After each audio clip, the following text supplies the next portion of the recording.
El día de hoy al grupo 8 les ha tocado la conducta alimentaria.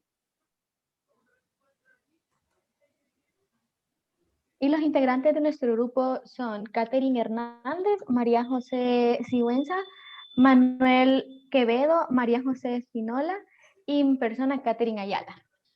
Ok, ahorita vamos a dar una pequeña introducción y es ¿qué son los alimentos? Es un procedimiento de los organismos que sirven para la sobrevivencia, ya que ingerimos ciertos nutrientes, los cuales a través del sistema digestivo se transforman en energía.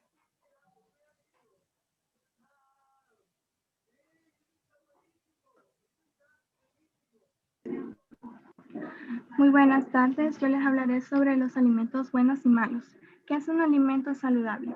Un alimento saludable es aquel que es bueno o beneficioso para la salud o que la proporciona. El organismo funciona a base de vitaminas, minerales y múltiples sustancias y nutrientes que proporcionan los alimentos. Algunos ejemplos de estos son el salmón, que este pescado contiene cantidades importantes de omega 3 y vitaminas, incluyendo también el potasio, selenio y vitamina B12. Esta vitamina ayuda a mantener sanos las neuronas y los glóbulos sanguíneos. También previene un tipo de anemia denominada anemia megaloblástica, que provoca cansancio y debilidad en las personas. También tenemos el arroz, que es una excelente fuente de vitaminas y minerales como niacina, vitamina D, calcio, fibra, hierro y tiamina y riboflavina. Esta vitamina proporciona la base para el metabolismo del cuerpo, la salud del sistema inmunológico y el funcionamiento general de los órganos. Y por último tenemos el apio, que contiene vitamina del grupo B y vitamina K, además con ácido fólico. Los minerales con mayor presencia en su composición son el potasio y el magnesio. Las vitaminas del apio también ayudan a tener una buena digestión y una de las propiedades de dicho alimento es que contiene antioxidantes y propiedades antiinflamatorias.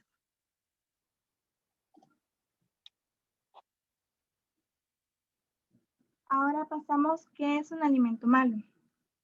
Los alimentos malos pueden ser deliciosos, pero nada saludables, ya que están altamente procesados, tienden a tener un bajo contenido de nutrientes, vitaminas y antioxidantes, y un alto contenido de calorías vacías debido al contenido de harinas refinadas, el sodio y azúcar, y aumenta también los niveles de colesterol que afectan al cuerpo humano. Algunos ejemplos de estos son las bebidas gaseosas o refrescos. Al tomar con frecuencia es perjudicial para la salud, ya que contienen una increíble cantidad de azúcar añadida y además ciertas sustancias que pueden afectar las células del cerebro y al conducto urinario, causando infecciones. Las harinas refinadas. A la hora de definir las harinas refinadas, podemos decir que son las harinas a las que se les retiran algunos de sus componentes y contienen un alto nivel de calorías, provocando que los niveles de glucosa en la sangre se eleven. Se pueden encontrar este ingrediente en alimentos como pan dulces, galletas, pizza, entre otros. Por último, tenemos los alimentos fritos. Las papas fritas o papas en bolsas contienen un alto nivel de sal, aceites y grasas saturadas, y al consumirlos diariamente pueden traer enfermedades coronarias, pues el corazón sufre con el exceso de este tipo de alimentos y además con la diabetes.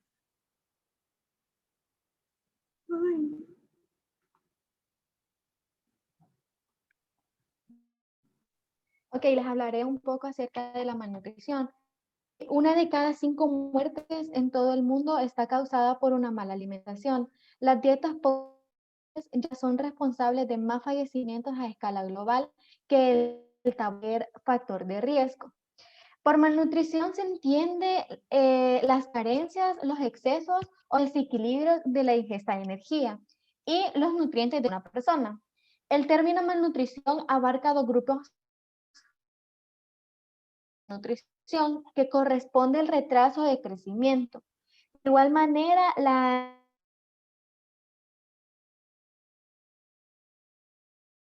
edad.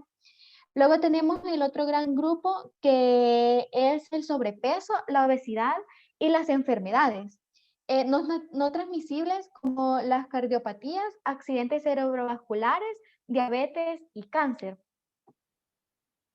Ok, ¿qué síntomas presentan las personas con malnutrición? Y en primer lugar tenemos pelo y uñas débiles quebradizas, luego tenemos la pérdida de masa muscular y la pérdida de peso importante. En consecuencia de estos síntomas se puede producir estos efectos. Y como primer lugar tenemos deterioro de la salud. La mayoría de estudios consideran que en la alimentación influye la salud, hasta determinar que una persona padezca enfermedades crónicas, como ya lo habíamos dicho, y estas pueden ser cáncer, enfermedades cardiovasculares, etcétera. Luego tenemos el deterioro de la memoria.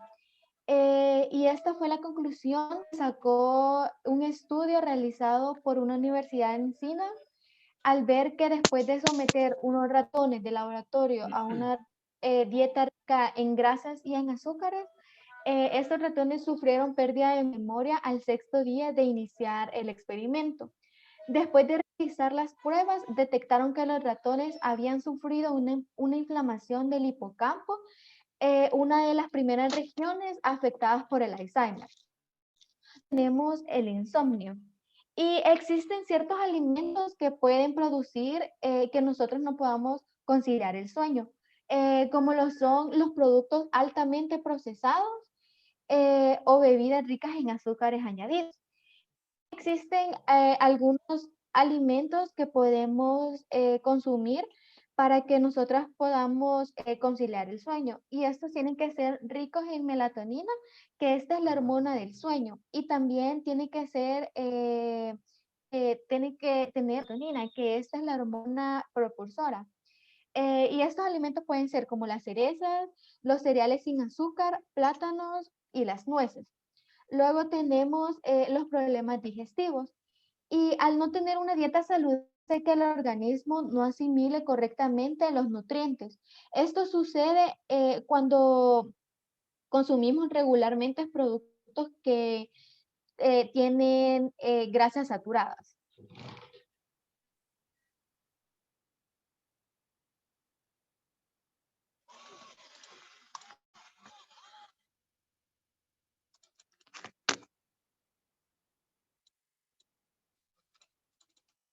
Pues hermano. Bueno, ahora vamos a hablar de cómo se lleva una buena alimentación.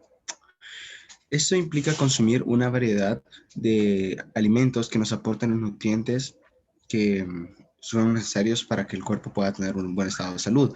Y a los nutrientes que nos referimos con esto son las proteínas, los carbohidratos, las grasas, vitaminas, etc.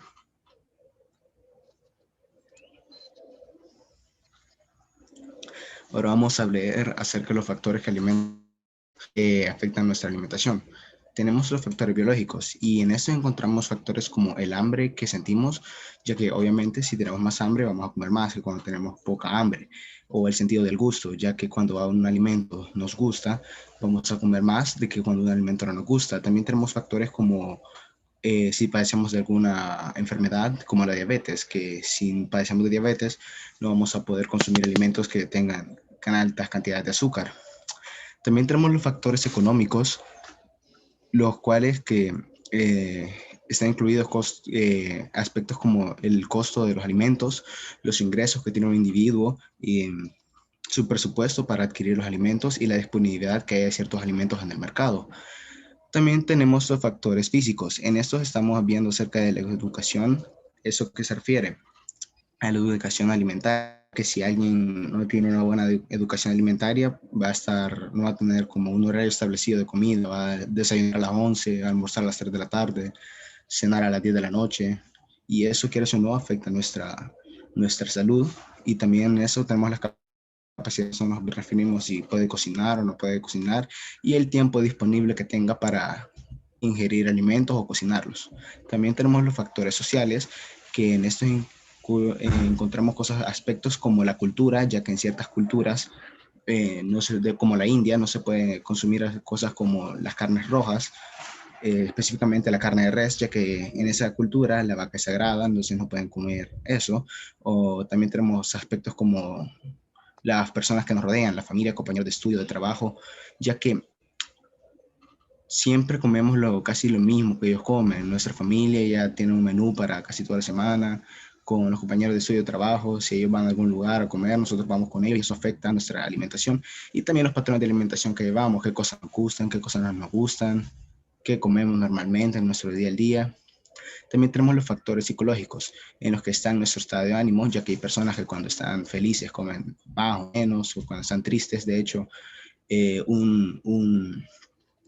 estaba investigando que cuando una persona sufre de depresión es probable que deje de comer o que coma poco. Y también tenemos esos aspectos psicológicos, tenemos factores como el estrés, ya que cuando una persona se siente estresada es probable que coma más, y la culpa que una persona siente después de haber comido, que eso de hecho es malo, ya que puede producir diversas enfermedades como la bulimia o el desorden metabológico y cosas así. Muchas gracias. Ahorita estaremos viendo más profundamente qué es la conducta alimentaria. La conducta alimentaria se puede definir como la manera en que una persona puede comportarse con los alimentos. Este comportamiento hace referencia Mato a otro pendejo y tenía uno de vida. Este comportamiento hace referencia a la selección del tipo de alimento, el método de preparación, la cantidad consumida y a la hora que es consumida. Este comportamiento alimentario se va forjando por diferentes factores externos, como la cultura de su país, su economía y su familia. Como primer factor, vamos a discutir la familia. El bebé en los primeros meses de vida, la comida principal que consume es la leche materna o una leche hecha con fórmula. Aproximadamente a los 5 o 6 meses se le puede empezar a dar sólidos al bebé, pero en forma como de puré, por ejemplo, zanahoria, papa, manzana, pera, etc. Desde este momento el humano está desarrollando sus papilas gustativas para saber qué le gusta y también está descubriendo lo dulce, lo amargo, lo salado. Por otra parte, la madre del individuo juega un papel muy importante en esa conducta, ya que ella es la persona que le enseña a cómo comer, a qué comida comer y cómo prepararla. Por ejemplo, tenemos dos casos en el cual uno de ellos, la mamá del bebé A, le da la comida saludable y buena, el cual ayudará al desarrollo del bebé. Y otro es cuando la mamá no tiene ningún cuidado con el bebé B y la de cualquier alimento. A la larga, el bebé A tendrá una buena manera de alimentarse, cuidándose a sí mismo sin exceder ningún límite, mientras que el bebé B es muy posible que tenga una mala alimentación y no tenga ninguna preocupación de cuidarse. También hay que establecer que el rol de la madre a la hora de alimentación tiene que tener una constancia, ya que si no es repetitivo esta acción, es muy posible que el niño no vaya a desarrollar este buen comportamiento alimenticio. Como segundo punto estaremos hablando de la cultura que se encuentra la persona.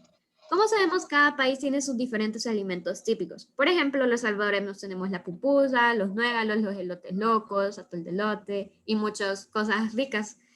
La cultura va a ir afectando a la conducta alimentaria de la persona a través de las diferentes tradiciones y costumbres que tenga cada país.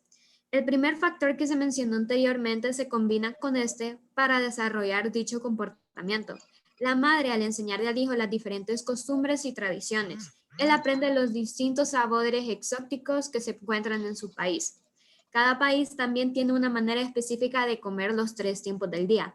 Por ejemplo, El Salvador, un desayuno completo sería frijolitos, huevo, plátano, crema y queso.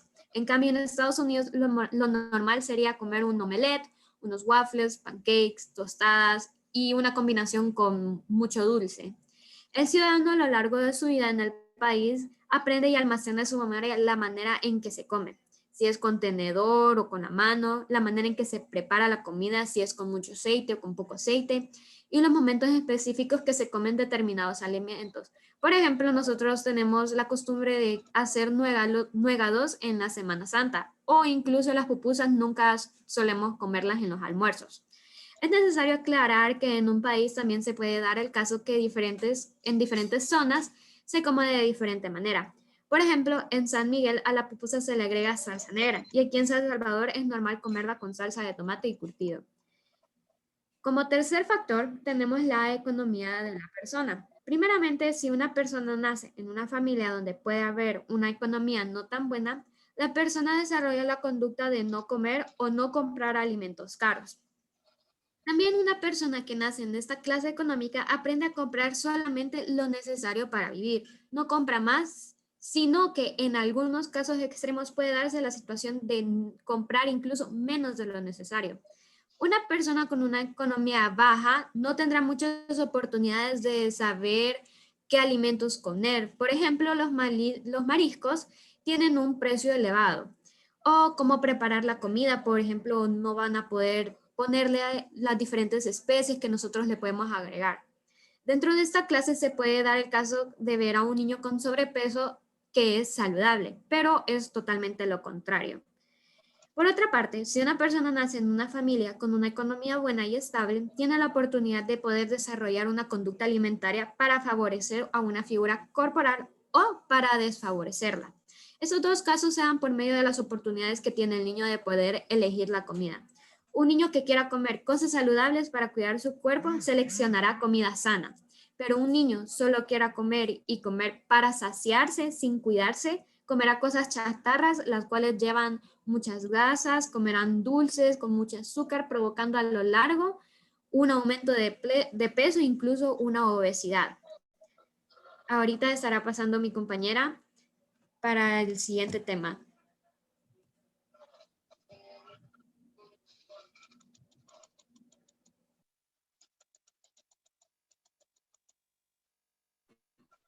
Bueno, yo les voy a hablar sobre los trastornos alimenticios. Los trastornos alimenticios también son conocidos como trastornos de la conducta alimentaria. Como bien su nombre lo indica, son trastornos que se van a dar a causa de los alimentos que quizás en muchas ocasiones no consumimos de la manera adecuada.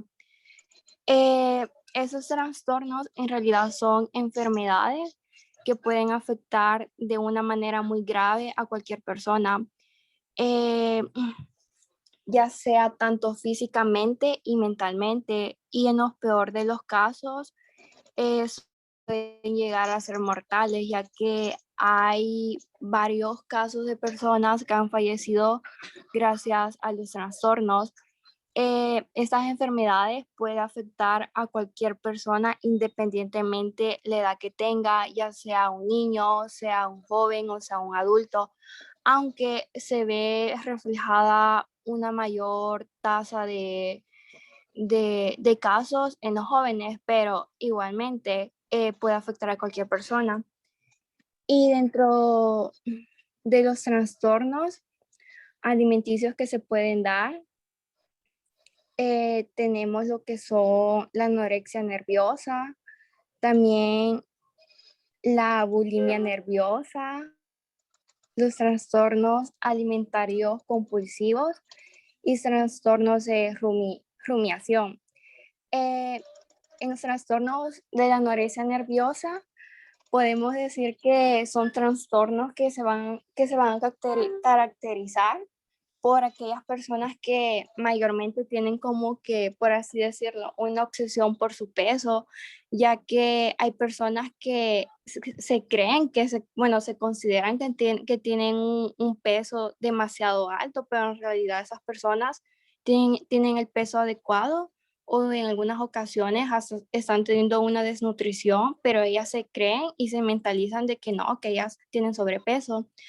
Entonces esas personas tienden a dejar de consumir los alimentos que son necesarios para nuestros organismos y como consecuencia empiezan a tener dificultades físicamente. También dejan de ingerir la cantidad de calorías que necesitan y empiezan a hacer ejercicio de una manera muy exagerada con tal de reducir de peso. Y en la bulimia nerviosa podemos decir que, bueno, aquí es todo lo contrario, ya que en la bulimia nerviosa son las personas que comen alimentos de una manera muy exagerada en cuestión de en cuestión de un rato, quizás consumen los alimentos que podemos consumir en un día normal, ¿verdad? Pero ellos no, sino que por X situación, quizás por la tensión que puedan sentir en ese momento, empiezan a consumir grandes cantidades de alimentos. Y luego de esto, ellos empiezan a sentirse como que con culpa, con vergüenza, porque saben que lo que está haciendo no está correcto. Y empiezan a provocarse ellos mismos lo que son vómitos con tal de volver a sacar los alimentos que ya han consumido. Empiezan a hacer ejercicio, pero a la misma vez aquí se ve lo que es el trastorno, porque en un momento están comiendo una gran cantidad de comida, pero en el otro momento ya están como que de una manera no adecuada, queriendo deshacer todo lo que han hecho. Y también tenemos lo que es el trastorno alimentario compulsivo. Esto se parece un poco a lo que es la bulimia nerviosa, ya que también aquí las personas empiezan a consumir grandes cantidades de alimentos en cuestión en un ratito. Pero a diferencia de la bulimia nerviosa, estas personas tienden también a sentir esa culposidad de que saben que lo que están haciendo no está correcto, pero a comparación de las otras personas no hacen nada, o sea, como que se resignan y ya se quedan así. Y por eso ellos tienden a aumentar de peso, lo que se considera como sobrepeso o obesidad. Y por último, pero no menos importante, tenemos lo que es el trastorno de rumiación, que ese trastorno, en lo personal considero que es un poco peculiar, ya que esas personas pueden comer los alimentos que necesitan y todo, pero de alguna manera como que el mismo cuerpo los expulsa sin necesidad de que ellos lo provoquen. Entonces, esas personas también tienden a tener un trastorno de alimentación, ya que todos los alimentos que ingieren de alguna manera vuelven a ser expulsados. Así que esto ha sido todo por parte de nuestro equipo. Gracias por su atención prestada. Bueno, muchas gracias por compartirnos esta información. Yo creo que la comida o los alimentos pues están siempre en nosotros los seres humanos, pues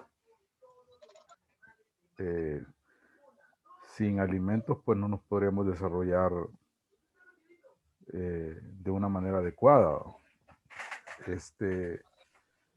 Y también pues los alimentos socialmente hablando pues están en todos nuestros ámbitos, en todos nuestros ambientes, en todos nuestros momentos.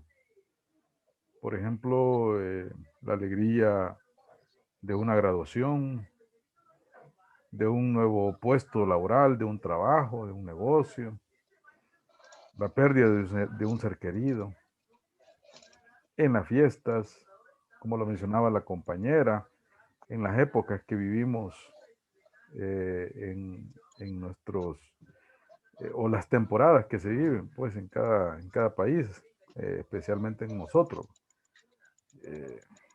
Entonces está la comida, pero lamentablemente pues los seres humanos pues muchas veces utilizamos la comida pues muchas veces como una manera pues de poder quizás desahogar algunos aspectos, ¿no? O cubrir algunas situaciones también. Entonces, pero al final pues esto nos afecta pues también, no solamente en nuestros aspectos físicos, sino también emocionales, ¿no? Porque como consecuencia de comer mal, pues nos vamos a ver mal y a la vez también nos vamos a sentir mal, ¿no? Entonces, aquella frase de está gordito, está gordita, todas esas frases, pues al final dañan, pues, o afectan, pues. Entonces es ahí donde, pues, la información, pues, va enfocado en eso, ¿va? De orientarnos en esa parte ahí. Bueno, muchas gracias, jóvenes. Pasamos al siguiente grupo, por favor.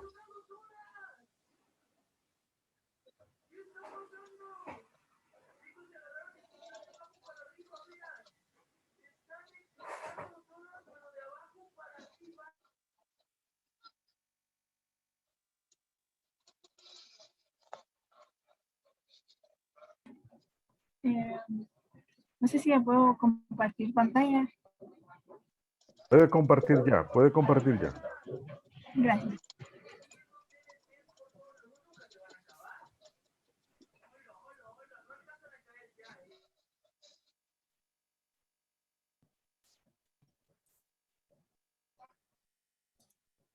¿Ya se ve?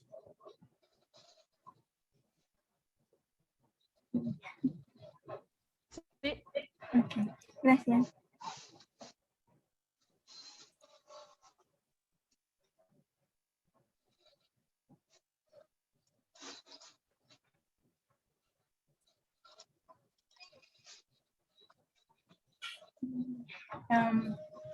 Buenas tardes, compañeros. Somos el equipo 9 y nuestro tema es el estrés y afrontamiento. ¿Qué es el estrés? El estrés son procesos fisiológicos y psicológicos que se desarrollan cuando existe un exceso percibido de demandas ambientales que sobrecapacitan al cerebro que para satisfacer las necesidades que éste tiene. Y cuando esto fracasa, tiene como consecuencia el estrés. En la biología del estrés tenemos que el hipotálamo, un centro de la parte fundada del encéfalo, está reaccionando, percibiendo el peligro, organizando una respuesta generalizada que afecta a varios órganos del cuerpo. El hipotálamo estimula la rama simpática del sistema nervioso autónomo y a las glándulas suprarrenales para liberar en la sangre hormonas del estrés como la adrenalina y norepinefrina, lo que da lugar a los incrementos del ritmo cardíaco, la presión sanguínea, la respiración y la transpiración. Como decía el filósofo Walter Cannon, que describió los elementos básicos de la secuencia de los eventos como una respuesta de lucha o escape. Tiempo después, con la base de las teorías de Walter Cannon, de 1907 a 1982, sostenía que reaccionamos a estresores físicos y psicológicos en 3 etapas, las que se denominan las etapas generales. La primera etapa es cuando el cuerpo reconoce que debe evadir algún peligro físico o psicológico. Las emociones se intensifican y la actividad del sistema nervioso simpático se incrementa, lo que da por resultado la liberación de hormonas de las glándulas suprarrenales, y todos estos cambios nos ayudarán a movilizar a nuestros recursos del afrontamiento del peligro. La segunda etapa es en la que aparecen señales de tensión mientras está en contra del aumento del desorden psicológico. Todo esto se realiza para reducir el estrés.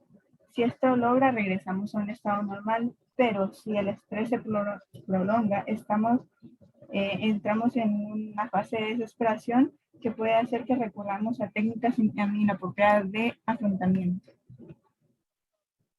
La tercera etapa, la cual es el agotamiento. Nuestros intentos de sobrepasar el estrés disminuyen, ya que vemos que son menos ineficaces. Algunas de las personas pierden el contacto con la realidad y muestran señales de trastornos emocionales o enfermedades mentales en esta etapa. Pueden manifestarse síntomas físicos como problemas vénicos o estomacales. Algunas víctimas del agotamiento recurren al alcohol, las drogas o diferentes sustancias para afrontar el agotamiento inducido por el estrés.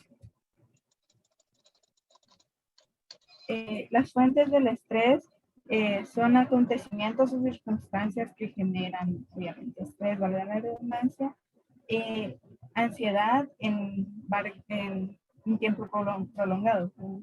En algunas de estas situaciones estresantes, en donde nuestra vida o futuro está en riesgo, es el momento mayor de estrés. No significa que estemos en un momento de riesgo inmenso.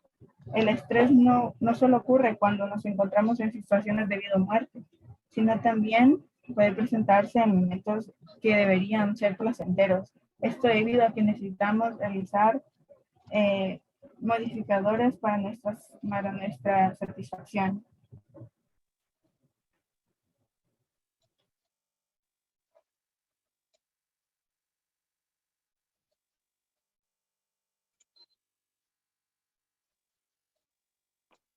Buenas tardes, yo les hablaré sobre un instrumento que nos ayudará para medir la cantidad del estrés de una persona.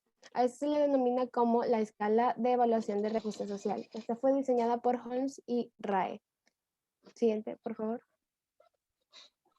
Su utilidad. La escala de Holmes y Rae asigna un valor numérico a los diferentes eventos de la vida según el potencial de contribuir a un comienzo de la enfermedad en cada miembro de la familia. Esto va a permitir que el equipo de salud pueda realizar una intervención anticipada. Por ejemplo, puede ser que la madre puede ser la persona más estresada del hogar, puede ser que sea el abuelo, incluso la persona encargada de generar ingreso económico al hogar. Igualmente, esta escala se utiliza en pacientes crónicos, aquellos que tienen diabetes, hipertensión, cardiopatías, úlceras, entre otros. Además, es esencial que se le ayude al paciente a manejar esta tabla. Esto es para evitar un sesgo o error durante la prueba y que pueda desencadenar una recaída o la aparición de la enfermedad. Siguiente. La aplicación. Se le entrega a la persona una hoja en la cual están descritos los diferentes ítems de la escala. Se le solicitan que marquen los eventos que se le han presentado en el último año y luego de señalar estos ítems, debido a que les he mencionado que se le asigna un valor numérico, se suman todas estas puntuaciones asignadas a cada uno de ellos. Con el total es posible observar el riesgo relativo a enfermar. En resumen, podemos decir que la escala de reajuste social es un instrumento útil para valorar los acontecimientos vitales estresantes por los que atraviesa una persona y nos permite predecir la probabilidad que tiene de enfermar en un tiempo cercano.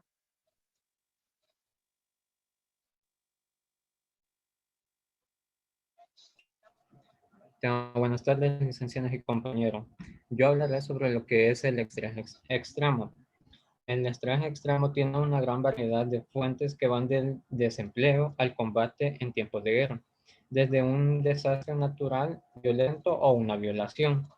El estrés extremo marca una desviación tan radical en la vida cotidiana que la gente no puede seguir como antes y en algunos casos nunca se recupera por completo. Siguiente, por favor.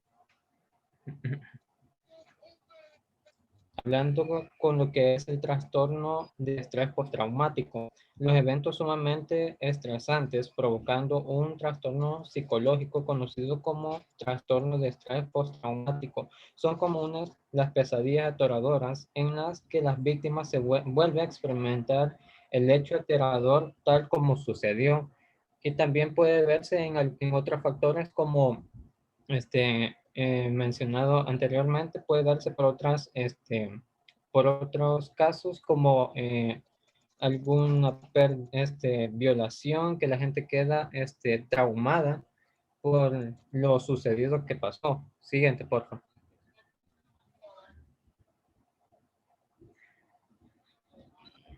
En la presión. La presión ocurre cuando nos sentimos obligados a apresurar, intensificar o cambiar la dirección de nuestra conducta, o cuando nos sentimos forzados a satisfacer un estándar más alto de desempeño. Siguiente, por favor. Bien, en la frustración. Ocurre cuando se impide que una persona alcance una meta, porque algo o alguien impide en el cambio. Puede verse de varias formas, cuando igual, poniendo los mismos ejemplos, cuando una persona no logra conseguir lo que quiere como meta, que tiene como objetivo, esta persona queda a llegar a causarle frustración por no haber alcanzado algo que siempre ha querido.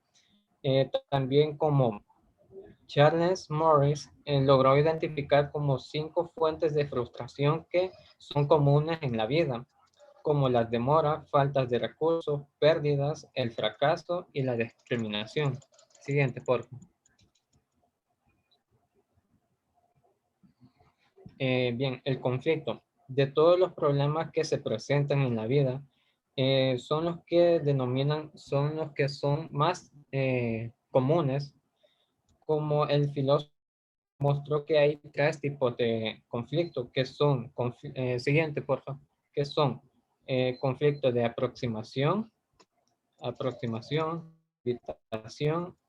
evitación y por último que es el conflicto de aproximación, Con el primero que es aproximación ocurre cuando un individuo es extraído simultáneamente por los resultados o actividades deseables que resultan gráficamente por igual.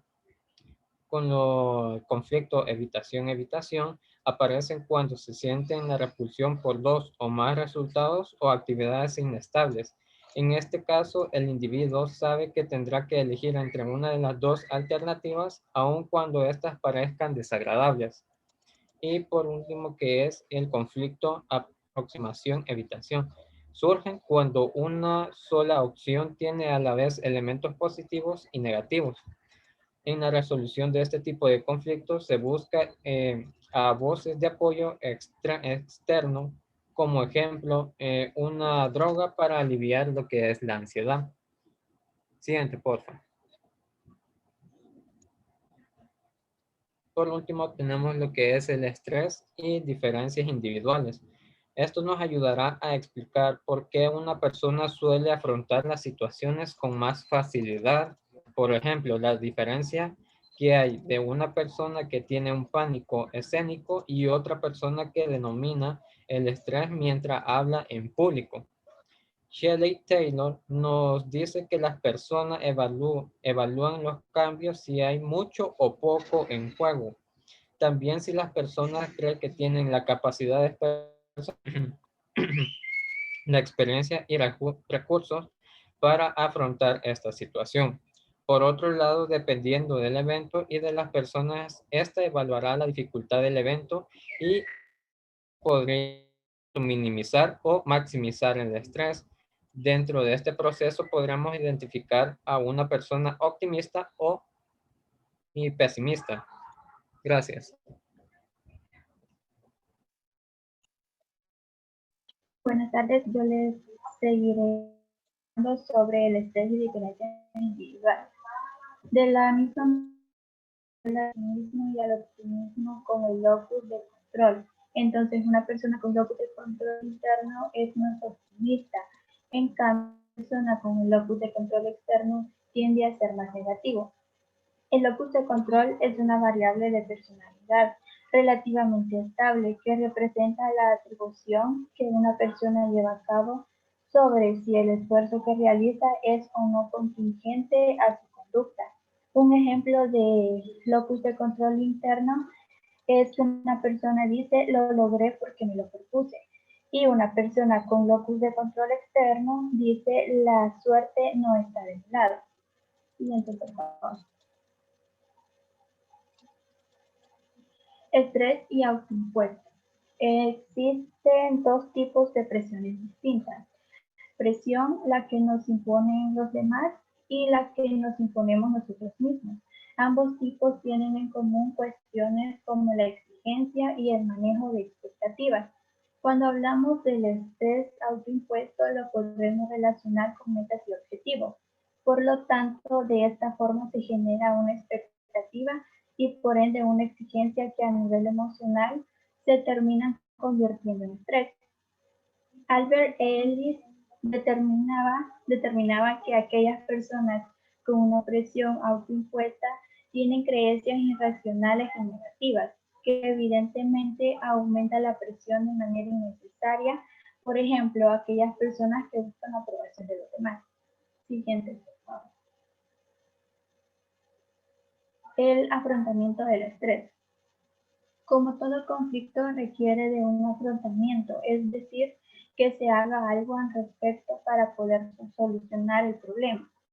Muchas personas utilizan técnicas inconscientes para enfrentarse al estrés, conocido como mecanismo de defensa.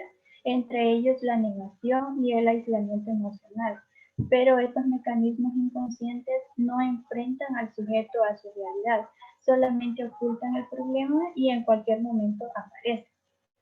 Se pueden dividir en dos tipos. Está el afrontamiento directo, que se encarga del esfuerzo intencional por cambiar una situación incómoda. Es decir, se encarga del problema y se centra en el problema inmediato. Por ejemplo, cuando hay una necesidad prioritaria que se ve frustrada, eliminamos los obstáculos para poder obtener lo deseado o más bien nos retiramos.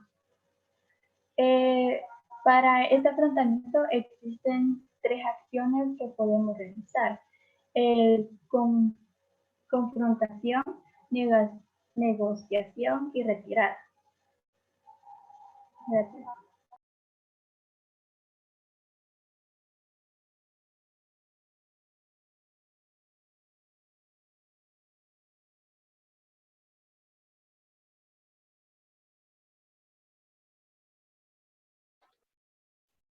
Buenas tardes. A mí me toca hablar sobre lo que es el estrés y las enfermedades. En primer lugar, el estrés por el mismo puede causar enfermedades, las cuales se pueden mencionar dolores de cabeza, problemas cardíacos, desgarres musculares, problemas mentales, trastornos menstruales, miopía. Siguiente, por favor. Los métodos para reducir el estrés son una sólida red de amigos y familiares que nos den apoyo social y puede ayudar a mantener la buena salud. En segundo lugar está la religión, que proporciona a la gente un sistema de apoyo social.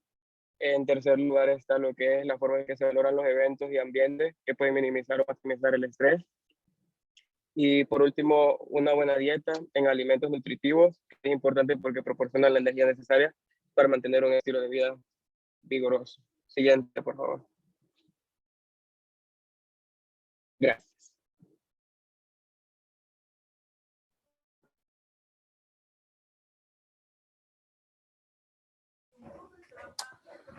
Bueno, hablar del estrés, jóvenes, yo creo que siempre estamos bajo esa influencia, vamos a decir, porque esa pues nos permite, por ejemplo, movilizarnos. Por ejemplo, en la mañana, cuando usted viene quizás a la clase de laboratorio y usted se tiene que salir a las 6:30 de la casa. Y ya son las 6:15 y usted no se ha listado. Entonces empieza una acción de alistar todo y usted dice, ya son las 6:30. Si no salgo a esa hora, ya no voy a llegar a tiempo, ya se me atrasó todo. Y empieza una serie de pensamientos, acciones, y usted sale corriendo. Como puede, 6:30 usted ya está corriendo para agarrar el bus o ese medio de transporte. Entonces, eso que nos mueve y que nos pone en una agitación, vamos a llamar a ese estrés. Pero cuando ese estrés se vuelve ya vamos a decir como una carga, ya por cualquier cosa, ya no bueno, y el estrés es como consecuencia de varias razones, como lo mencionaron los compañeros. Muchas veces hacerse cargo de muchas cosas en el mismo tiempo. Eso puede generar mucho estrés. Entonces, hay que cuidarse mucho en ese sentido. Por ejemplo, en el caso de ustedes, estudiantes de medicina, pues, como vayan ustedes cargando, como ustedes vayan superando cada nivel, la presión, la carga, se va a volver un poquito más difícil. Entonces ahí es donde pues hay que saberla trabajar, organizarse, como lo han mencionado los compañeros, ¿no? Y tratar la manera pues de hacer las cosas pues en en un tiempo pues adecuado. Entonces, ahí pues podríamos hablar de varias cositas ahí. Vamos a pedirle al siguiente grupo que nos comparta, por favor.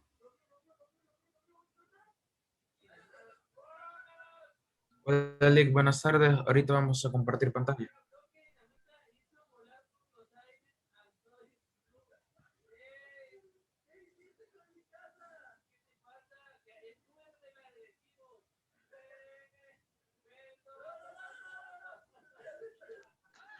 Buenas tardes, nada más confirmar si se mira la presentación.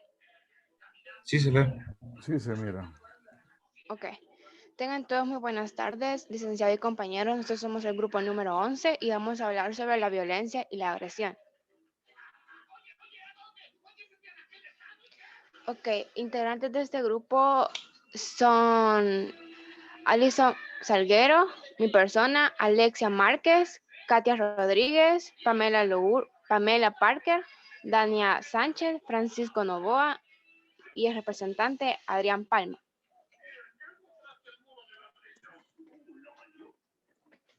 Ahora bien, como introducción tenemos que en este trabajo se abordará el tema de lo que es violencia y agresión, el cual se puede ver reflejado en nuestra población muy seguido. Podemos observar los tipos de agresión y violencia y cómo éstas se relacionan con el mundo. Usualmente podemos pensar que agresión y violencia son los mismos, pero existe una variante en ellas, la cual es que la agresión se describe como un instinto, el cual busca nuestra autoprotección y bienestar propio, y la violencia que ya es provocada por interacciones sociales. Ahora, tenemos el objetivo general y el objetivo específico.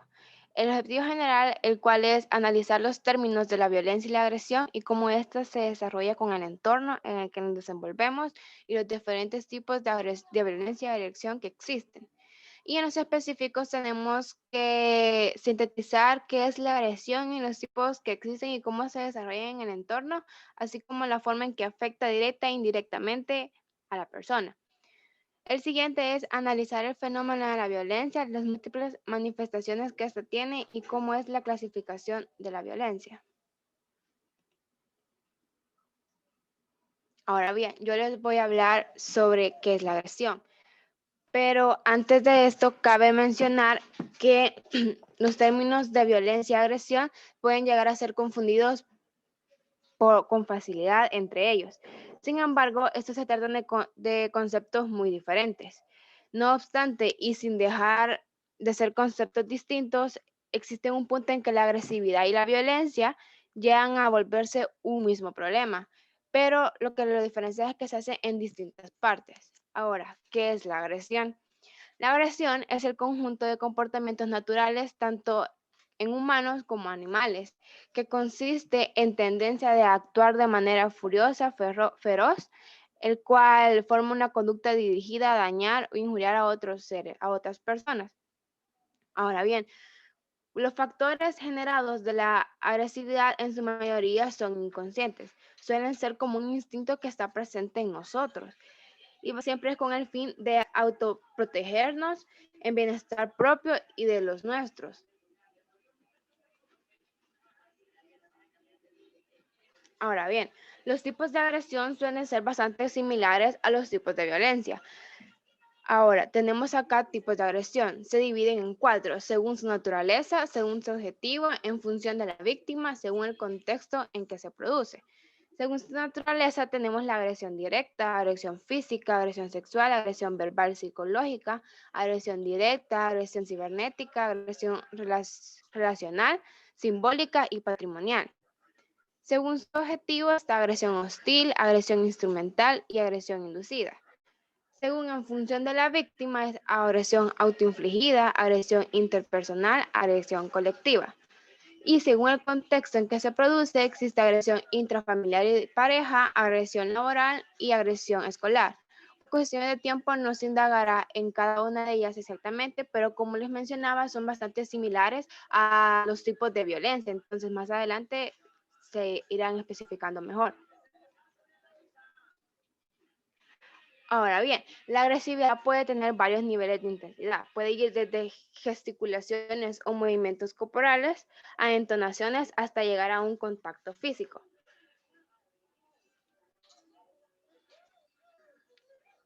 Ahora, ¿qué es la violencia? La violencia es el uso intencional de la fuerza física amenazando contra uno mismo u otra persona o grupo, que tiene como consecuencia causar daños psicológicos, traumatismos o problemas de desarrollo o incluso hasta la muerte. Dentro de las acciones violentas es el uso de la fuerza física, lo cual tenemos golpes, patadas, bofetadas, entre otras, y psicológicas que pueden llegar a ser discriminaciones, insultos, entre otros.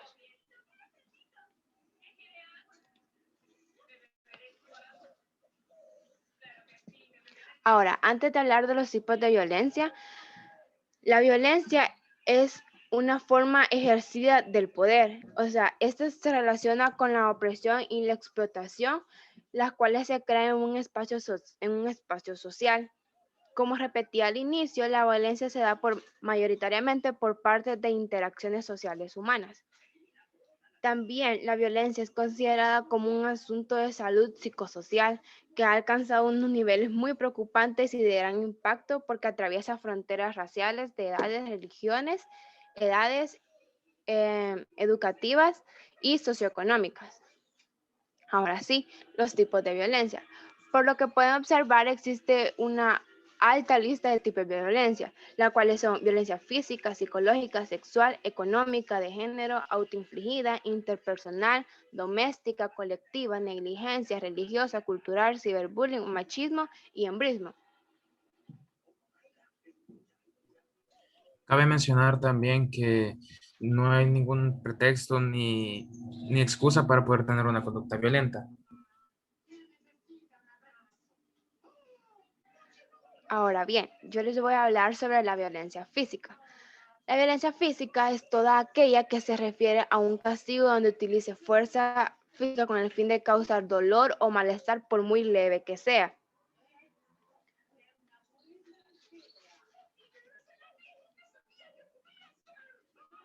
Ahora, la violencia psicológica.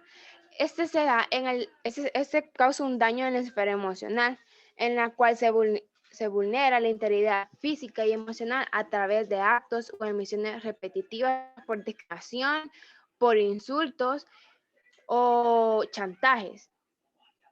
Ahora bien, unos ejemplos de violencia psicológica es el acoso. Es una forma de violencia, si bien no existe una subordinación real, hay un ejercicio abusivo de poder que conlleva un estado de indefensión y de riesgo para la persona. Otro ejemplo es el hostigamiento, que también es un ejercicio del poder, en el cual sí existe una subordinación real de la víctima frente al agresor.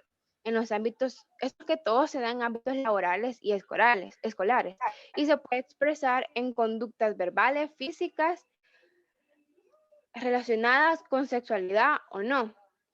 Se convierte en una forma de violencia porque produce molestias y desagrados e invaden la esfera de intimidad de la víctima. Entonces, visualizar el acoso y el hostigamiento en ámbitos laborales y escolares puede dar cuenta a un sinfín de consecuencias, como es depresión, ausentismo, disminución de productividad, problemas de salud, problemas en la vida familiar, entre otros.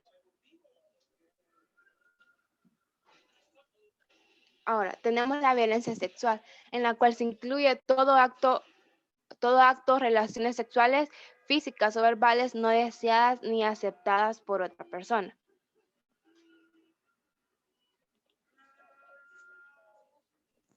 Buenas tardes, licenciado. Yo soy Adrián Palma y yo continuaré hablándoles sobre los tipos de violencia. Tenemos la violencia económica. Este tipo de violencia se da cuando el agresor utiliza el poder adquisitivo, el dinero, para poder manipular a la víctima. Puede ser no dejando gastar el dinero que él ha ganado con su propio esfuerzo para su propio bienestar o para su bienestar familiar. Siguiente, por favor.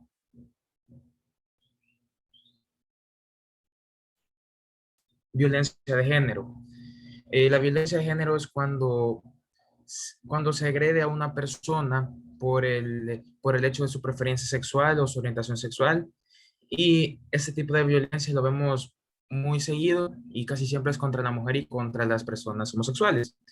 Este se da porque el hombre, al pensar que una mujer o un hombre homosexual es inferior que él, piensa que puede manipularlo y hacer y dominar, ejercer su poder sobre él, ser dominado.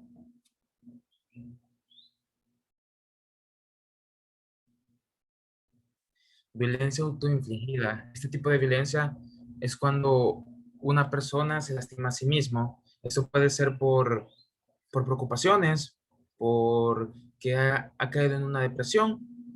Y lo más comúnmente que se hacen a estas personas son heridas en los antebrazos, en las muñecas y en los muslos de las piernas, que es donde más fácil se pueden ocultar. Y muchas veces este tipo de violencia puede llegar hasta el suicidio.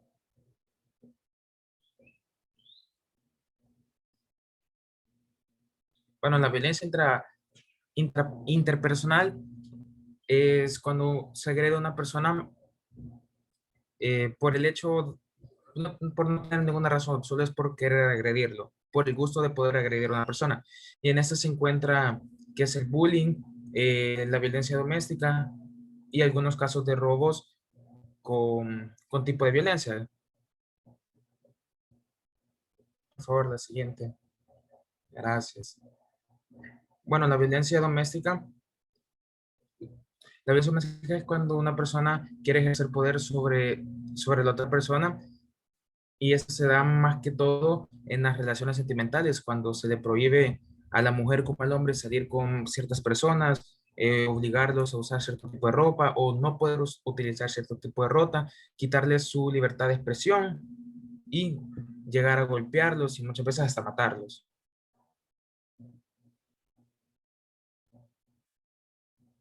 La violencia colectiva es cuando un grupo de personas agrede a otro grupo de personas. Eso se puede dar por su religión, por su orientación sexual, por, por su elección a partidos políticos o por un pensamiento muy diferente. Este tipo de violencia lo podemos ver en las clases sociales, cuando se mira de menos a las clases trabajadoras que las clases ricas. Se puede decir que las personas que tienen un poder adquisitivo mayor pueden ver de menos a las personas que no poseen un poder adquisitivo como ellos. Y la negligencia, este tipo de violencia se conoce como violencia por omisión. Es decir, que esta se da cuando no se quieren hacer acciones que pueden ayudar al bienestar de los demás o hacer un bien mínimo al prójimo. Un ejemplo de esta negligencia es cuando un médico no quiere atender a un paciente que es herido y prefiere dejarlo morir. Eso se considera como una negligencia. O cuando un médico está dentro de una operación y no hace bien su trabajo y deja que la persona muera o quede con secuelas que lo perjudiquen, se toma como una negligencia médica.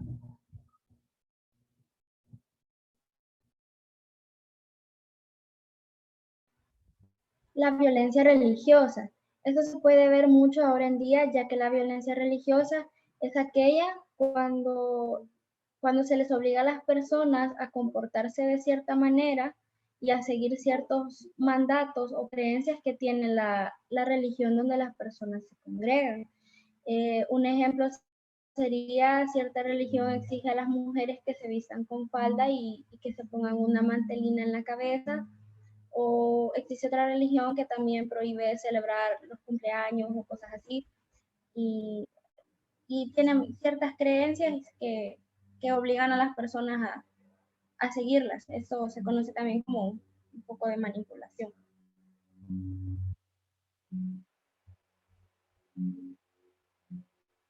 La violencia cultural es aquella donde las agresiones forman parte del marco de referencia de una cultura y están relacionadas con los signos de identidad cultural de una cultura concreta. ¿Qué quiero decir con esto? Que a veces la violencia contra las mujeres se normaliza en ciertas culturas. Las mujeres son vistas de menos y se les prohíbe hacer muchas cosas que a los hombres no, pero es porque así es la cultura de ellos.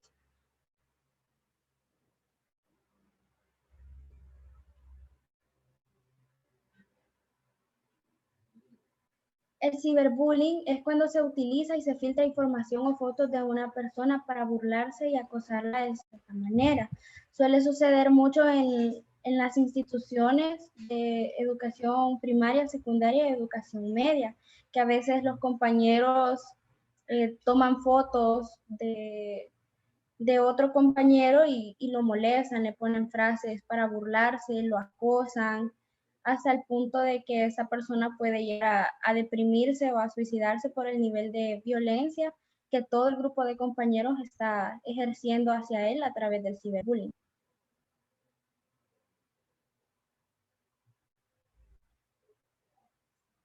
El machismo son todas aquellas actitudes, conductas y prácticas sociales y también creencias que están destinadas a promover la superioridad del hombre contra la mujer. Dentro del machismo también se puede ver, como ya mencionaba mi compañero Adrián, también la violencia económica. A veces los hombres tienden a decir yo soy el hombre de la casa, yo soy el que provee, y someten a sus parejas a que los atiendan como que fueran sus empleadas, o no las dejan salir o no las dejan comunicarse con sus familiares o amigos, y siempre están de cierta manera humillando a su pareja por el simple hecho de que es mujer.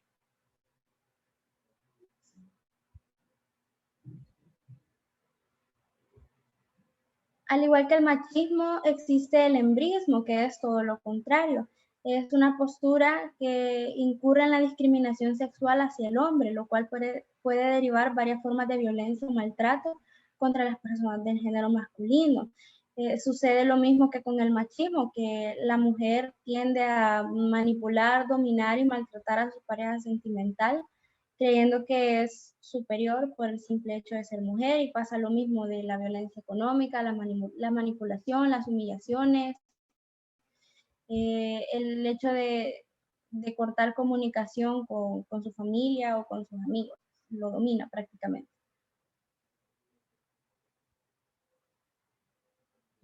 Como conclusión tenemos que a pesar de ser diferentes las palabras agresividad y violencia, las personas las confundimos muchas veces.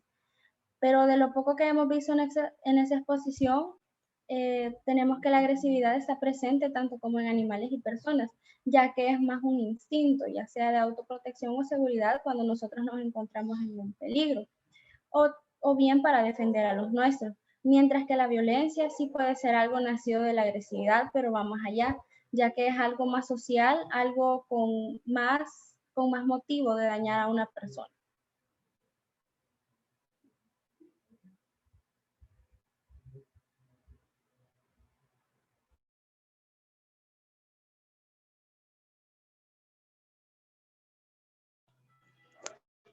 Ok, eso ha sido todo por nuestra parte de la exposición. Muchas gracias por la atención prestada.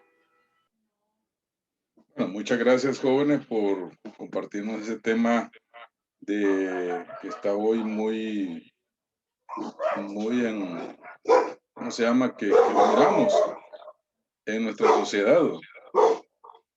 Entonces, que lamentablemente, pues, está trayendo grandes problemas, pues, a nuestra sociedad. Entonces, ahora la pregunta también sería, ¿en qué momento, pues, un reclamo, una acción de defensa se puede considerar como violencia? No sé si me doy a entender. ¿En qué momento un reclamo ya se puede considerar como una situación de violencia? Creo que se pudiera decir que un reclamo llega a una situación de violencia cuando en vez de llegar a un acuerdo, una persona quiere ejercer su poder, quiere tener la razón. Eso puede llevar a que el momento de que él no encontrar o no dejar que otra persona le dé la razón, llegue a los golpes o a insultos que se van más ahí discutiendo, como desearle la muerte o empezar a insultarlo por su físico, por sus capacidades. y llegar a golpearlo, darle una bofetada, empujarlo, darle un golpe. Correcto. Entonces, ¿cuándo se vuelve? Ya el compañero pues ahí nos mencionó algunas características, ¿va? Pero muchas veces cuando suceden estas cosas, hay personas que a toda situación pues le pueden considerarlo también como una situación de violencia. Y muchas veces también, cuando es en cuestiones de familia, muchas veces también pasa el hecho también de que no logramos también identificar también la violencia. Disculpen ahorita que tengo un perrito ahí que cuando uno está desde la casa, pues esas son las situaciones, ¿no? Y no es tan grande el perrito, pero hace una bulla. Pero bueno, entonces, por un lado también, como les decía, muchas veces en el ambiente familiar o en pareja, muchas veces hay actos de violencia bastante marcados, no solamente por uno de la pareja, sino también por los que están cercanos a ellos. Pero la pareja no lo visualiza así, ¿va? Entonces, muchas veces se da eso. También muchas veces cuando, bueno, yo creo que todos los que manejamos nos han golpeado o hemos golpeado otro vehículo. Recuerde que pues en la calle pues uno anda y no es que uno quiera golpear a otro vehículo, son accidentes. Pero muchas veces me he fijado que en mi caso personal, pues les digo, pues, cuando se dan estas cosas la gente sale enojada, gritando, diciéndonos, insultándonos. Entonces uno se queda sorprendido con ese tipo de comportamiento, ¿va? También. Ya uno reconoció pues que le pegó y que ahora pues hay que pagar, ¿va? Pero la gente aún sale en ese estado de violencia, ¿va? Entonces, quizás pensaría y diría, ¿todo es violencia ahora también? Es otra manera también nos hemos sensibilizado mucho en cuanto a este tema, que en cualquier caso todo es una acción de violencia. O por otro lado también, una sumisión de violencia también. También, porque, digan. También lo podemos considerar como, usted mencionaba, que ahora todo esto de violencia también se puede hacer de la percepción de la persona, porque pueden pensar que un regaño de un padre hacia un hijo puede ser un tipo de violencia, cuando realmente es una advertencia o una llamada de atención a algo que se está haciendo malo, pero la persona no quiere ver su error y lo toma como una violencia hacia su misma persona. Sí, he escuchado gente que va, por ejemplo, a un banco, a una situación de atención al cliente y mire que bien violenta la señora, bien agresiva. Entonces, yo pregunto, ¿será que sí fue violenta o es la percepción que uno tiene por la información que anda uno allí alrededor y que uno pues ya lo encajona a un hecho de violencia, como decía el compañero con los padres? Es que mi papá es violento porque no me permite ir a una fiesta, me está coartando. Bueno, jóvenes, si le dedicamos a cada tema un comentario, pues quizás nos llegaríamos a las 5 de la tarde aquí. Vamos a pedirle al siguiente grupo que nos comparta, por favor. Todavía tenemos un grupo, ¿va?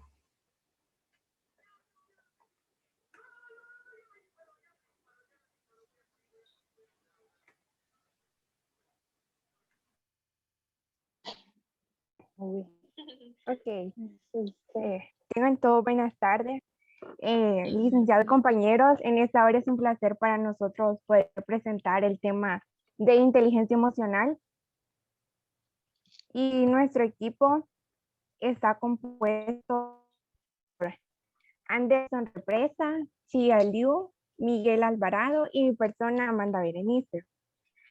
El contenido que tenemos nosotros para esta tarde es la introducción del tema. Vamos a definir qué es la inteligencia emocional. Vamos a decir modelos, características, elementos, áreas, importancia y ventajas, principios, ejemplos y la aplicación en la medicina. Buenas tardes, compañero y licenciado. Ahora vamos a ver una introducción acerca de qué es la inteligencia emocional. Ok. La inteligencia emocional se ha convertido esencial porque proporciona una habilidad para el funcionamiento normal de las personas. Comprender su estado emocional, pensar en sus emociones, comprender y controlar sus reacciones emocionales y de comportamiento. A lo largo de los años, las emociones se han vuelto populares y hay un mayor interés en comprender todo lo relacionado con el mundo emocional. A continuación, presentaremos este tema con diferentes puntos que ayudan a una mejor comprensión. Siguiente, por favor.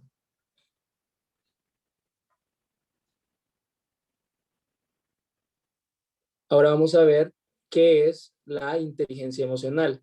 El concepto de inteligencia emocional se divide en dos partes. Primero tenemos el concepto de inteligencia, que es la noción de inteligencia está vinculada a la capacidad para escoger la mejor opción en la búsqueda de una solución. Es posible distinguir entre diversos tipos de inteligencia según las habilidades que entran en juego. En cualquier caso, la inteligencia parece relacionada con la capacidad de entender y elaborar información para usarla de manera adecuada. Luego tenemos el concepto de emoción. Emocional, por otra parte, es aquello perteneciente o relativo a la emoción, un fenómeno psicofisiológico que supone una adaptación a los cambios registrados de las demandas ambientales. Lo emocional también es lo emotivo, sensible a las emociones. Siguiente, por favor. Al juntar los dos conceptos, tenemos el siguiente concepto, el de inteligencia emocional.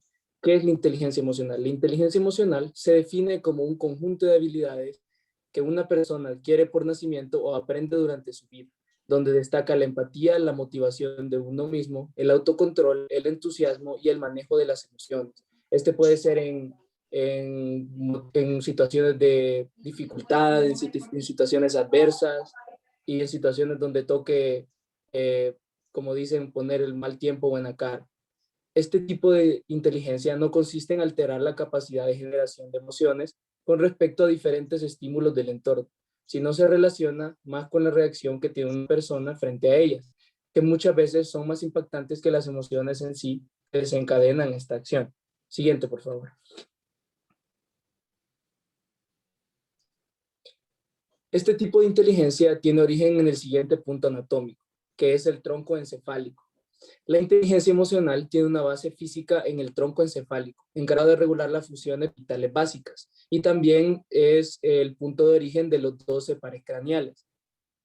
El ser humano dispone de un centro emocional conocido como neocórtex, cuyo desarrollo es incluso anterior a la que conocemos como un cerebro racional. La amígdala cerebral y el hipocampo también resultan vitales en todos los procesos vinculados a la inteligencia emocional. La amígdala, por ejemplo, segrega noradrenalina que estimula los sentidos. Siguiente, por favor. Los modelos de la inteligencia emocional.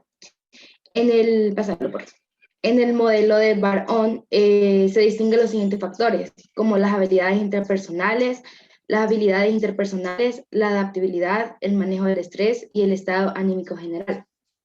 La estructura del modelo de Bar-On se divide en componente intrapersonal, que sería la autoconciencia emocional, la autoestima, la autorrealización y la independencia.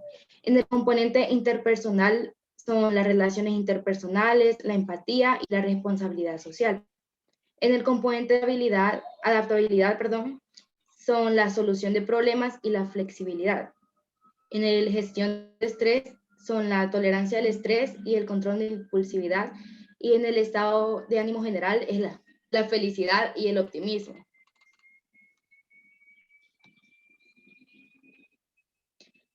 El modelo de Salovey y Mayer.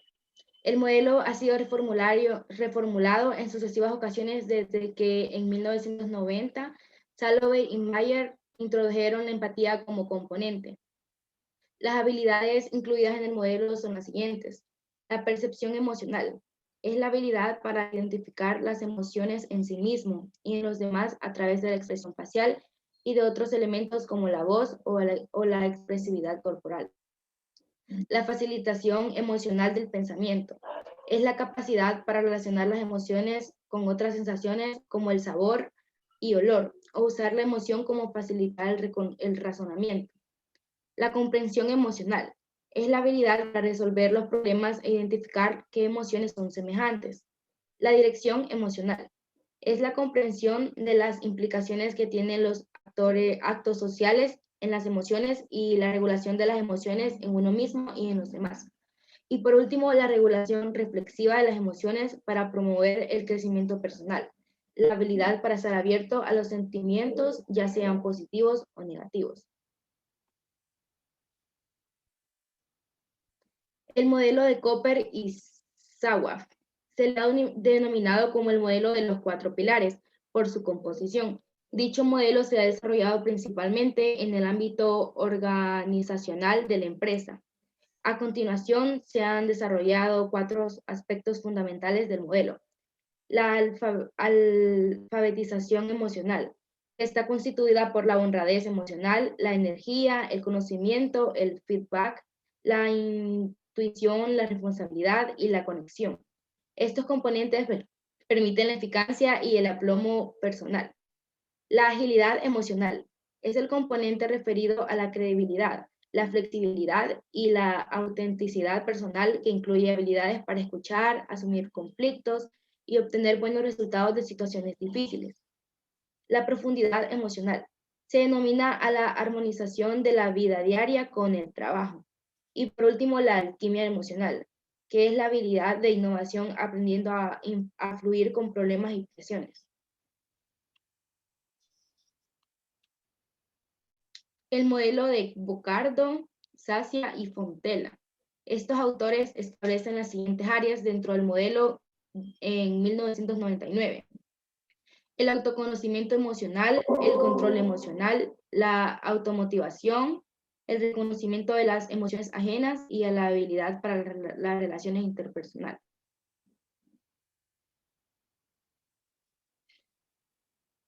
El modelo de Martineau y Engelhardt.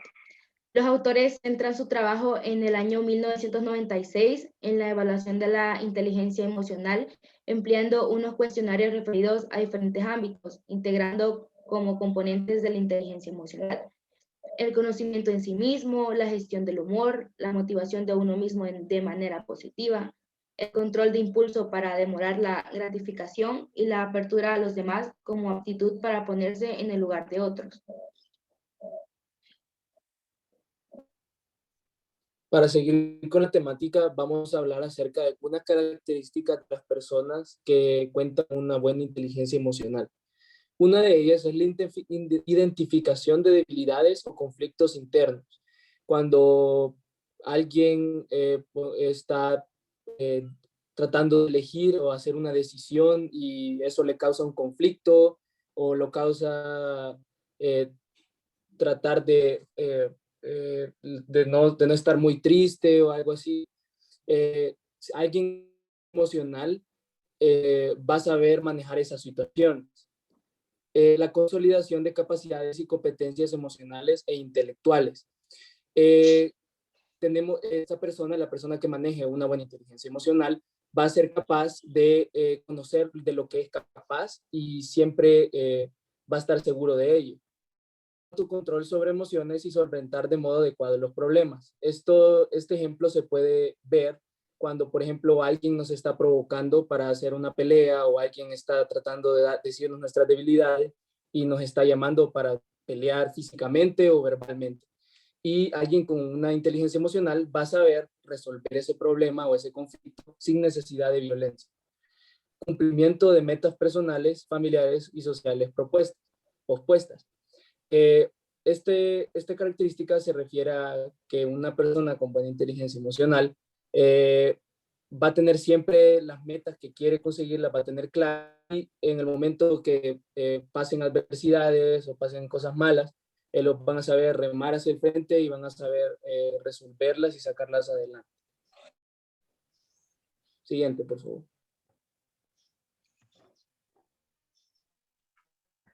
Hoy vamos a continuar con los elementos de la inteligencia emocional.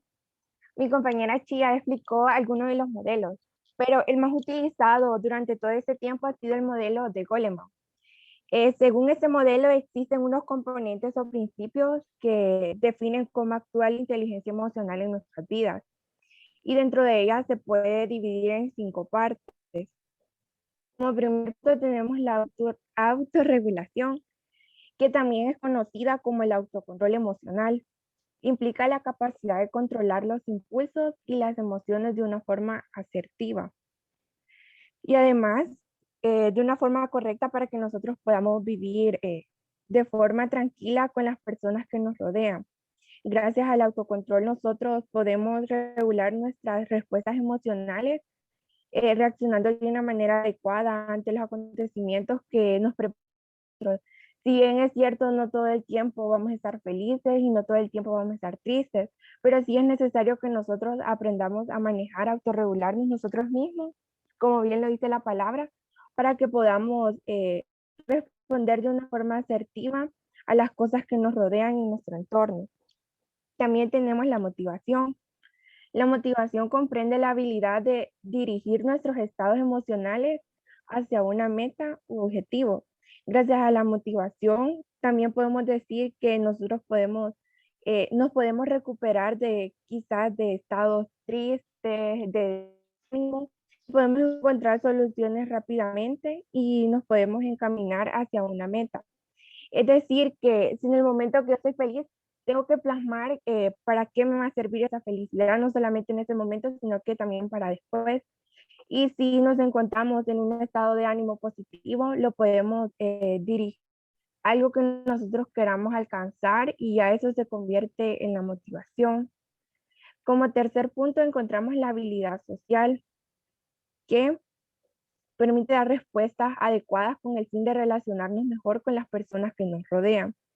Esas son la clave para que un buen desarrollo personal y profesional se pueda dar, ya sea, como dice, personal, con las personas que nos rodean, nuestros amigos, nuestra familia, profesional, con, por ejemplo, si vamos a trabajar o las personas que están trabajando en este momento con su jefe y con sus compañeros de trabajo.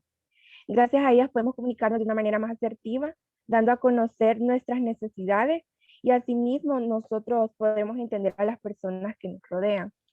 Como cuarto punto tenemos la autoconciencia, nombrado como autoconocimiento emocional. Es decir, que es tener la habilidad de reconocer y entender las emociones propias y el estado de ánimo en que nos encontramos. Es un proceso intelectual y gracias a él podemos establecer una relación entre lo que sentimos y con lo que expresamos. Porque muchas veces nosotros no me creerían si yo digo que estoy feliz y estoy así bien apagada o estoy llorando o viceversa. No me pueden creer que yo estoy triste y me estoy tirando unas grandes carcajadas. Entonces, nuestra autoconciencia nos ayuda a eso, a relacionar lo que expresamos con lo que sentimos. Y también como quinto punto encontramos la empatía. Pienso que eso es un componente bien importante en todo, ya que se refiere a la famosa capacidad de que nosotros nos pongamos en el lugar del otro, en los zapatos de la otra persona. Y este consiste en la capacidad de ponernos en el lugar de otro, de reconocer las emociones y sentimientos ajenos.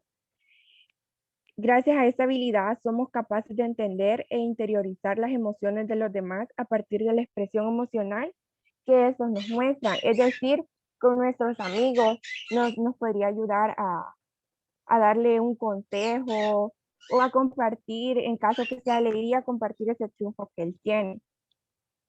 También nosotros encontramos áreas en esa parte y podemos decir que se puede dividir en dos, en la intrapersonal y en interpersonal. La intrapersonal es la inteligencia que implica la capacidad de identificar y entender nuestras propias emociones.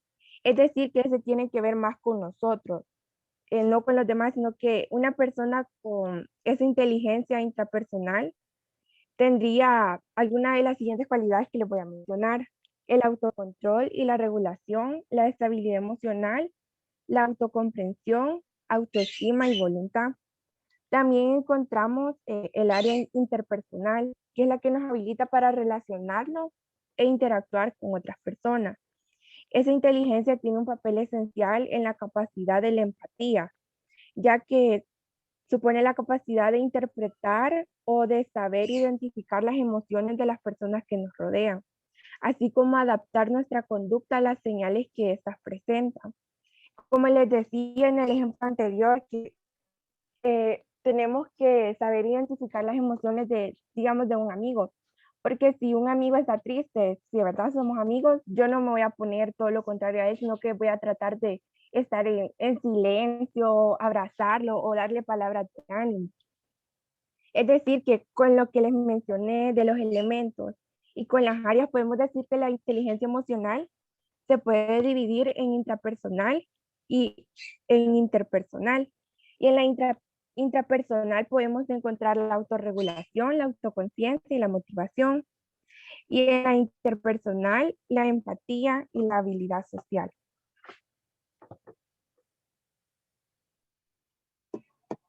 Muy bien. Hola, buenas tardes. Hablemos un poquito de la importancia que tiene esta inteligencia en nuestra vida. Bueno, podemos ver que esta ayuda, ya que favorece en gran manera lo que es el establecimiento de relaciones sanas, ya que incluye la habilidad de poder compartir y entender lo que uno logra sentir por los demás, y muchas personas que no logran tener esta inteligencia emocional, o sea, que les hace falta, muchas veces tienden a fracasar, porque ellos pueden tener un gran conocimiento, pero les hace falta otras habilidades intelectuales.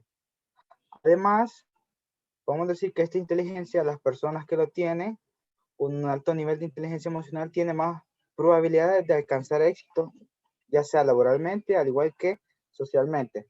Aquí un ejemplo de esto podemos decir,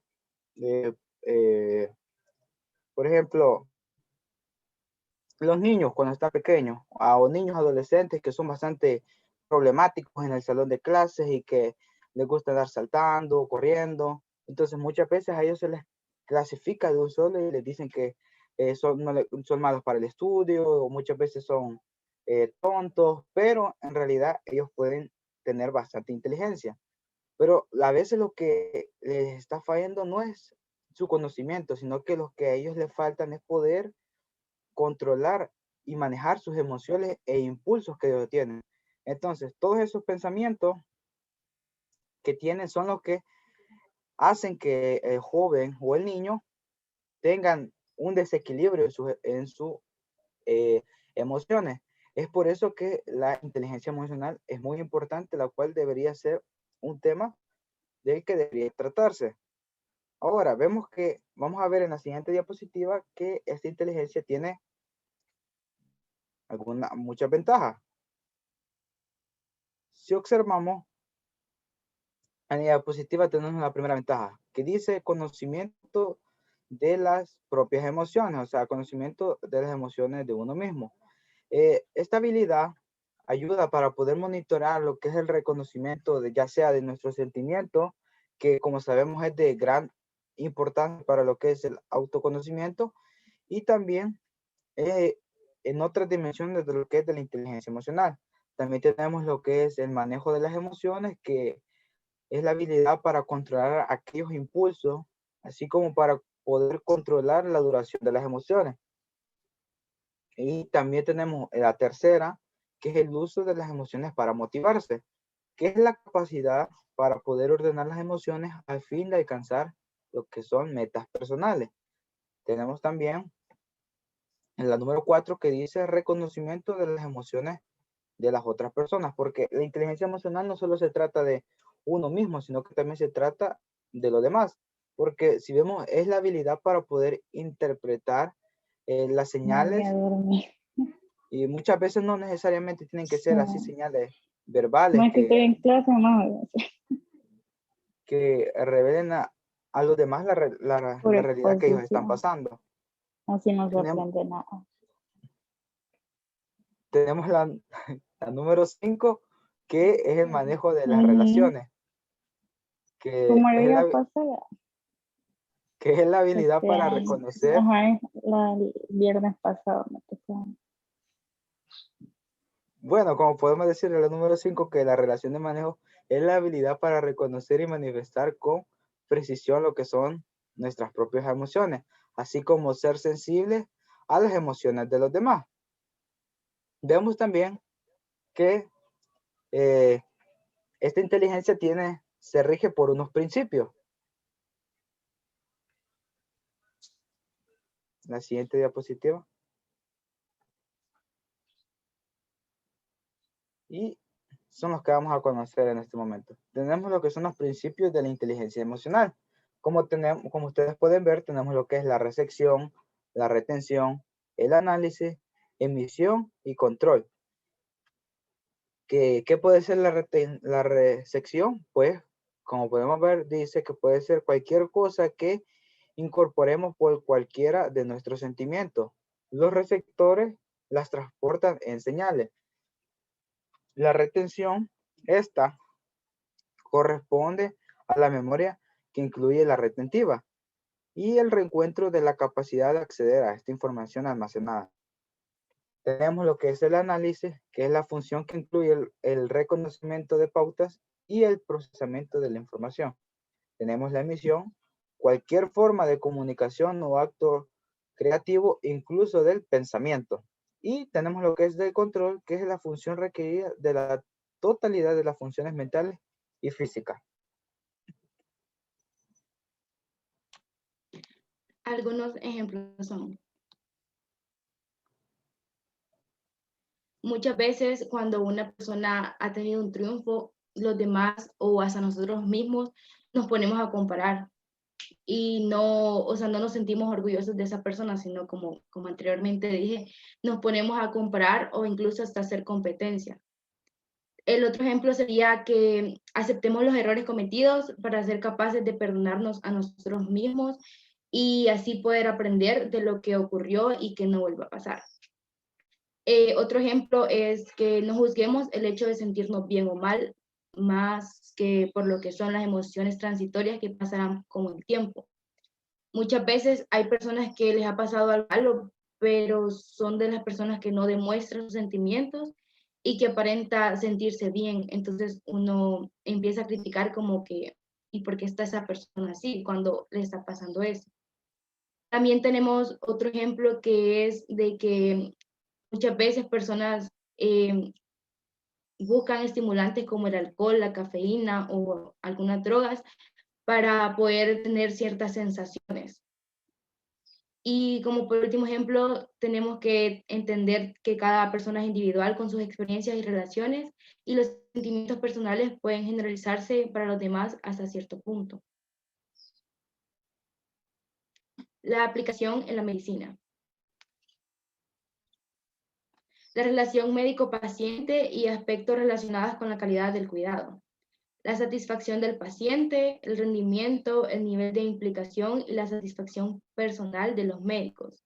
El entrenamiento y el desarrollo de las habilidades de comunicación clínica, la empatía de los médicos a los pacientes y viceversa, la tolerancia hacia los demás, la habilidad de poder ponerse en el lugar del paciente, el cuidado con compasión y la toma de perspectiva. Y eso es todo por nuestra parte. Gracias por su atención.